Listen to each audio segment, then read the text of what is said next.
नीम करोली बाबा का अद्भुत चमत्कार। सालों पहले उत्तराखंड के नैनीताल के पास एक छोटा सा गांव था जहां लोग बाबा नीम करोली के चमत्कारों की कहानियां सुनाया करते थे। बाबा के भक्त कहते थे कि उनके दर्शन मात्र से जीवन बदल जाता है। लेकिन एक बार जो घटना घटी उसने पूरे इलाके को हिलाकर रख दिया। गांव के पास ही एक अमीर जमींदार रहता था जो बाबा के चमत्कारों पर बिल्कुल विश्वास नहीं करता था। वह हमेशा साधु संतों को ढोंगी कहता और मजाक उड़ाता।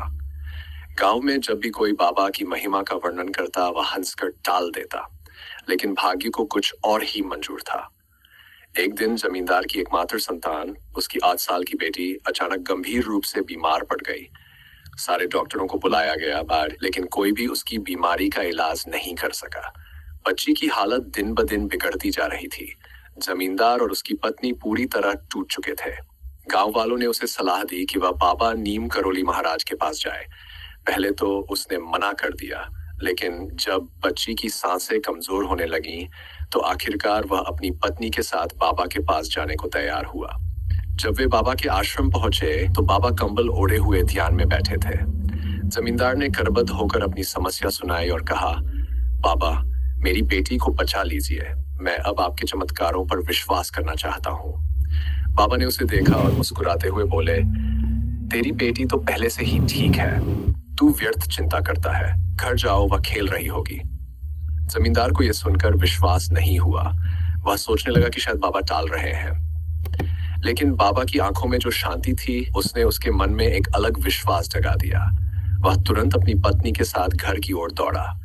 जैसे ही वे घर पहुंचे उनकी आंखें आश्चर्य से फैल गईं। उनकी बेटी, जो कुछ घंटे पहले मृत्यु शैया पर थी, अब घर के आंगन में खेल रही थी और जोर जोर से हंस रही थी। उसकी माँ उसे देखकर रोने लगी और उसे गले से लगा लिया।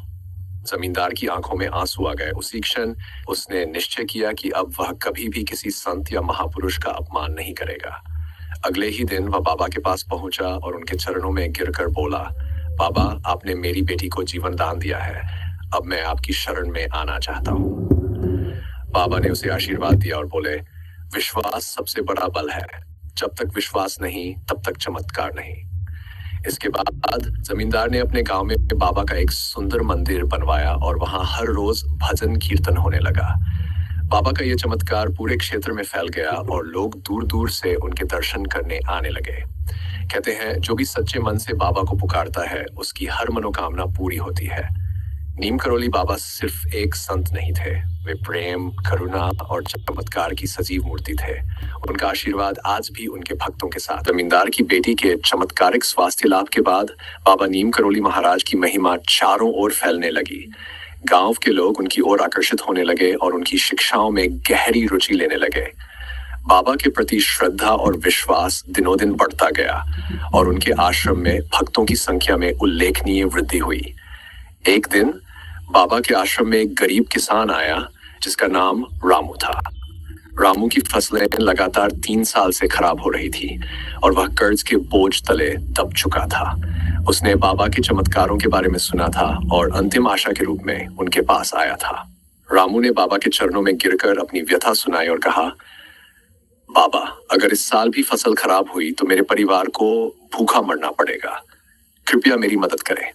बाबा ने उसे स्नेहपूर्वक उठाया और मुस्कुराते हुए बोले, रामू, चिंता मत कर। इस साल तेरी फसल अच्छी होगी। बस तू सच्चे मन से मेहनत कर और भगवान पर विश्वास रख।